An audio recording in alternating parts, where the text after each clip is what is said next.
One of those teams over the past couple of seasons that have kind of been presumed as potentially an NFC contender, a championship contending team, have been the Arizona Cardinals. And there's a variety of reasons for this. A pretty good defense, quality head coach, uh, players like Larry Fitzgerald. It makes sense that you would look at this type of team, especially the way they played last year with the big play potential that their offense possessed. Combine that with a stud in the making in David Johnson, who showed some flashes in 2015, who you knew was going to get a full time opportunity, a full time workload in 2016. There was some reason to think that 2016 could potentially be a season to remember for the Arizona Cardinals. But on the flip side, you get these types of teams that are very veteran laden in certain spots, and you start to wonder just how big their window of opportunity is. And if they get to a certain point, if that door has slammed shut, if that window of opportunity has since closed. And when I look at the Arizona Cardinals for 2016, maybe we shouldn't be that surprised that they had a bit of a stumble and a bit of a downfall and regressed quite a bit, actually. In theory, it seemed like they were a team that was positioned to win now, but they had some injuries in some bad places. Tyrann Mathieu, John Brown, those are guys that I don't think, even when they were on the field, played to nearly what they had at previous levels. You have Larry Fitzgerald, who is still effective, that's for sure, but he's not quite the dominant player that he once was. David Johnson was a beast in 2016, but you partner that up with an offense that lacked big play down the field potential in the passing game and a Carson Palmer at quarterback who's another year older. And you saw at times that he just didn't look very good. Some of the offensive struggles, the defense maybe not being quite what it once was in certain situations. You get what you got out of this team. A 1-3 start, losing other games to non-playoff teams such as Carolina, Minnesota, New Orleans.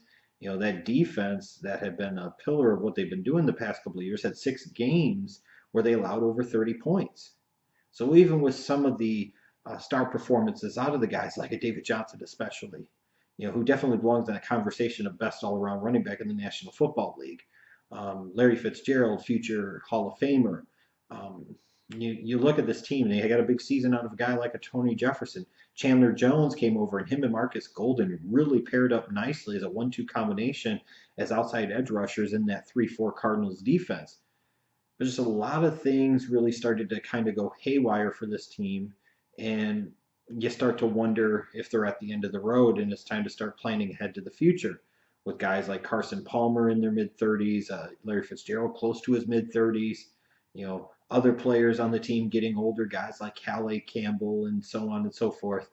This is a team you start to peel back the layers of the onion a little bit. You had the Michael Floyd DUI arrest, which most certainly didn't help. Former first round pick that they ended up releasing. I understand why they released him, and I applaud him for releasing him.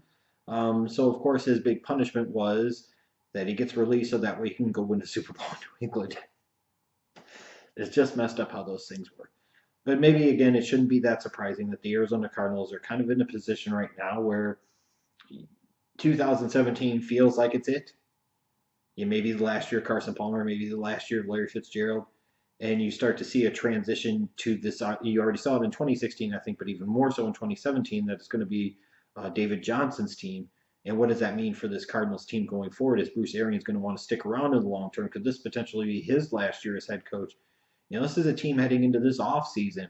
It's kind of win or forget it shit or get off the pot time. And that's just the way it is because they're at a point in time where if they don't do it now, they're not going to do it. And things could slide downhill and escalate in a bad way very, very quickly. Now, heading into this offseason, they've got some salary cap space, not a ton, a little over $30 million to work with. Now they have two big kind of what I classify as key free agents. Chandler Jones, who they gave up a second round pick this past offseason to the New England Patriots to get. He was pretty much what you could expect him to be, a stud pass rusher outside in the 3-4. They're already intending on using the franchise tag on him. Will they just have him for one more year? Will they get a long-term deal with him done? I would expect ultimately that they get a long-term deal done with him. Tony Jefferson, who stepped in and played really, really well at the safety position this year. You're talking about a guy that's all of, 25, 26 years old. So in theory, he hasn't even entered the peak of his career. As good as he was, even if it was a bit of a 1 year flash, I mean, you think about the potential, the possibility of what this guy could be going forward. You almost feel remiss if you're the Arizona Cardinals if you don't do everything you can to re-sign him. Because you're already in a position where you're not as strong from a talent and depth standpoint as you once were. Do you really want to lose these impact players like Tony Jefferson and most certainly Chandler Jones? Now it sounds like you've got Carson Palmer returning and Larry Fitzgerald is back. Hopefully you can get a John Brown to come back healthy in 2017 because they really, really need him to get healthy. They need him to be that big play down the field threat that they used to have the past couple of seasons in that offense that they were severely, severely lacking. You throw him and J.J. Nelson into the mix, and you can still have a very explosive Cardinals offense, especially when you factor in that stud, the former UNI Panther, David Johnson. Um, the thing is, though, you look at this team and you look at their last 5 first-round picks, and you got the guys from 2012, 2013 are no longer with the team. Michael Floyd, they had to release because of the DUI, and frankly, he wasn't very good in 2016 anyways. And then Jonathan Cooper, their first-round pick from 2013, was a bad reach back then, and he's just basically crapped out of the league. Um, Not a ton of production from their first-round picks. Yeah, you've got the Dayon Buchanans of the world, but you look at the 2016 first-round pick, Robert Nkemdiche. To me, he was a fourth-round talent in terms of when you factored in the on-the-field stuff. He was maybe a second-round talent, and the off-the-field stuff. Why the hell would you want him in your locker room? Makes him a fourth-round kind of guy. They took him late in round one, and they really didn't get much out of him.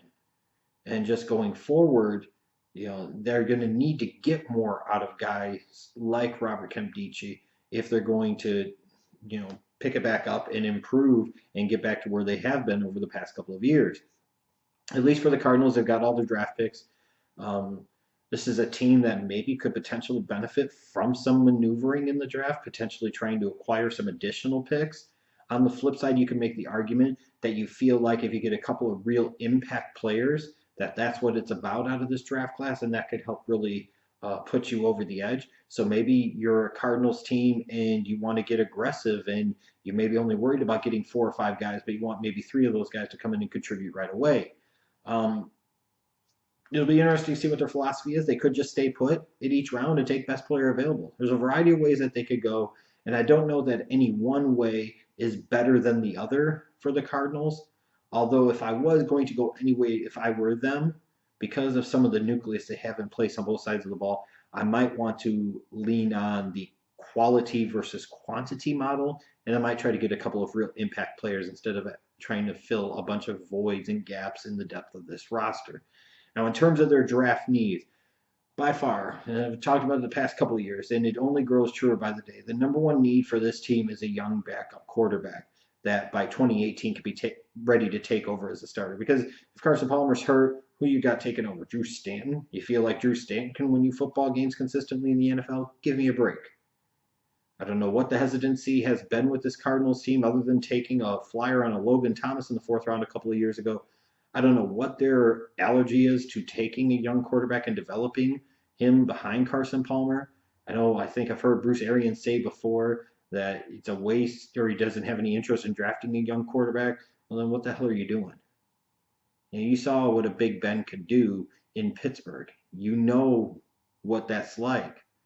You got to have that young guy. Because frankly, you might get to a point in time in 2017 where later on in the season that young guy could produce better than Carson Palmer and be a better fit than Carson Palmer and be more equipped to take you where you want to go than Carson Palmer is. Now, is that young quarterback somebody like a Deshaun Kaiser, a Mitch Trubisky, a Deshaun Watson, a Patrick Mahomes II? It remains to be seen. Time will tell. But I think the Cardinals are absolutely insane if they don't spend one of their first 2 picks on a quarterback. I think they have to. I don't think they have a choice. They just don't have a choice. You got to pick the right guy that fits what you do and then coach them up and develop them, period. Number 2 need. Cardinals fans hate it whenever I talk about it in mock drafts and I keep mocking a wide receiver like Corey Davis or Mike Williams to him. But wide receiver is a gaping void and a need for this team. And for a team that is so predicated what they do offensively with the ability to hit the big play down the field, it was severely lacking in 2016. And the depth and talent in their wide receiver core most certainly doesn't get any better now that Michael Floyd is gone. And who knows what you'll get come the future with somebody like a John Brown. How much can you really count on a J.J. Nelson on a consistent basis? You could fall in love with these guys and their speed, but they got to be on the field and they got to be able to produce too. They really need, especially as well with Larry Fitzgerald entering his mid 30s and potentially being in his last season. What happens in another year when Larry Fitzgerald potentially retires? You'll have nothing at the position. I think, frankly, Cardinals fans are fucking crazy if they don't see the clear and gaping void and need for a young number one type of future wide receiver in this draft. Now, granted, it's not the best draft to go after a wide receiver and expect a big time impact. There have been better wide receiver classes in recent years, but there are still guys in this draft that can play. There's still guys that can come in and contribute right away. There are still guys that have the potential to develop into being really good NFL players. The Cardinals have to find that guy in this draft. And then they've got to focus a little bit on the defensive side of the ball. They need to find a better number two corner opposite Patrick Peterson. Good thing for the Cardinals this draft is really, really deep at the corner position. If they don't get that guy in round one or round two, there's going to be somebody there that can play in rounds 3, 4, 5. You might want to invest multiple picks at the corner position potentially because, with Tyrann Mathieu, Honey Badger, as good as he is, he's a bit injury prone. And you get into the point where you can't count on him to be able to answer the bell week in and week out. Maybe it's time to go find a guy that can potentially do so. I think they could definitely use some help at inside linebacker. I think this is arguably the number one need in a lot of Cardinals fans' minds. If it's not corner, it's inside linebacker. If Reuben Foster fell to them at number 13, Arizona Cardinals fans are probably jizzing themselves wherever the hell they're located.